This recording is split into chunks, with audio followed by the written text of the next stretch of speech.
রাজধানীর গণপরিবহনে নারীর সুরক্ষায় Bangladesh broadcast journalist centre BJC এবং সুইচ বাংলাদেশ ফাউন্ডেশনের যৌথ উদ্যোগে চালু হল harassment elimination literacy programme help app. রাজধানীর কারওয়ান বাজার এলাকায় ডেইলি স্টার ভবনে আয়োজিত অনুষ্ঠানে এই অ্যাপ উদ্বোধন করা হয়। আপাতত মোহাম্মদপুর থেকে সায়েদাবাদ পর্যন্ত চলা গণপরিবহনে নারীদের যৌন হয়রানির ঘটনায় রিপোর্ট এবং জরুরি সহায়তা পাওয়া যাবে ওই অ্যাপের মাধ্যমে।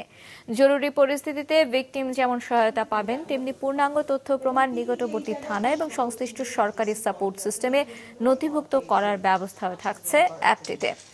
অনুষ্ঠানে ডিএমপি কমিশনার জানান, ওই অ্যাপ থেকে আসা তথ্য থানায় সরাসরি এফআইআর হিসেবে গণ্য হবে। তিনি আরও বলেন, নারীর প্রতি সহিংসতা, নির্যাতন এবং নিপীড়নের ঘটনা গণমাধ্যমে যতটা প্রকাশ হয়, বাস্তবে সংখ্যা অনেক বেশি। বর্তমান প্রেক্ষাপটে অন্যান্য সংগঠনগুলোকেও নারী নির্যাতন প্রতিরোধে সোচ্চার হওয়ার আহ্বান জানায় বিজেসি কর্তৃপক্ষ।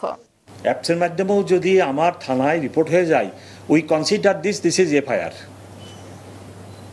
এর পরবর্তী স্টেপে যদি যখনই অ্যাকশনের প্রয়োজন হবে, বেসড অন দিস আমরা মামলা শুরু করব, যে দিস ইজ এফআইআর, ওইটা থেকেই আমরা শুরু করতে পারি। আমাদের কোনো আইনগত বাধা নেই।